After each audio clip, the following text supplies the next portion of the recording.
one, because if they freeze on you, then both of you look silly, and that's not it. My final point is, and this is how I believe I've got to where I am, and if I can pass one piece of information out of the last however long we've been talking, think about what you want to hear if you were sitting in the grandstand. Think about who your audience is. So if I'm at a show jumping event, which has got breed classes, young horse classes, the breeding of that horse, the age of that horse, the owner of that horse is all really relevant, right? If I'm at an ag show where there's 1,000 other things going on, all of that information just becomes noise that I'm going to switch off to. So if I'm at a country show and the show horse classes and the show jumping's all going at once, I want to know what class they're up to in ring 3, ring 4 and ring 5. I want to know what number they're up into the draw. Is it a mounted presentation? So I want to know the leaderboard. So give me the leaderboard multiple times. Keep me informed.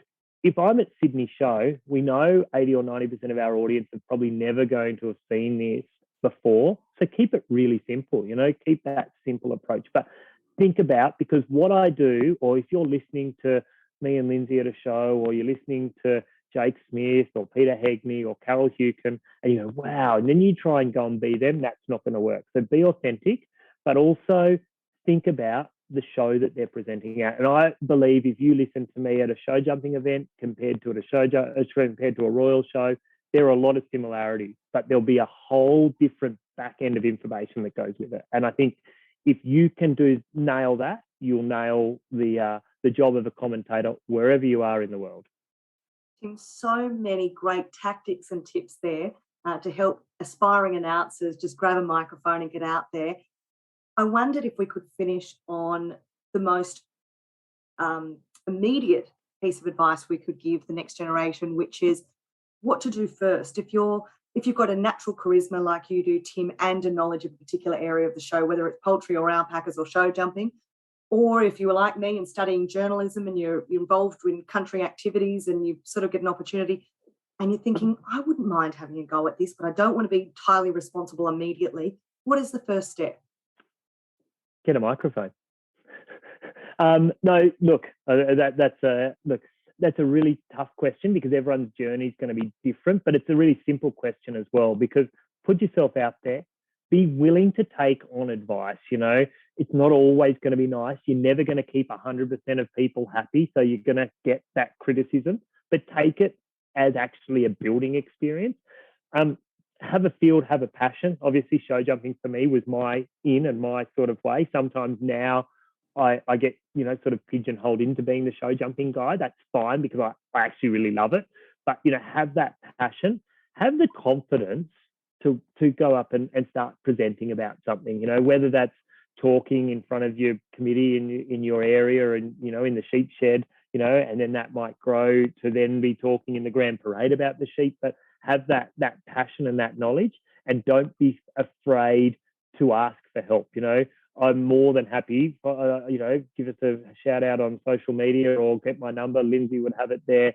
I'm always happy. I know, Lindsay, you're really keen to encourage people, because we know that there's a huge hole in the market. When I started to pull back from doing shows, they kept saying, well, who do you recommend? And I'm like, I don't know. Lindsay Douglas, that's about the only one. And now, a couple of other names that I sort of throw out there. But, don't be scared to get out there and have a go, and you'll either love it and you'll want to keep doing it, or you go, oh, that's not for me. And that's fine too, because it's not for everyone. So, have a go, pick up a microphone, find something you're passionate about, let the expert be the expert, be part of the spoke in the wheel, make it entertaining, have fun. It's a show day. It's not serious, It's not like I've emceed some functions and they're very serious functions. And it's, again, think about your audience. It's a serious audience.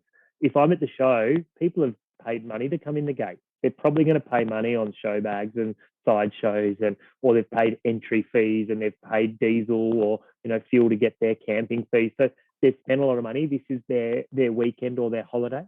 Have fun with it. And if you smile, this is my last tip. I didn't write this down. If you smile, it comes through your voice. So if you're having fun, people don't need to see you and they'll have fun.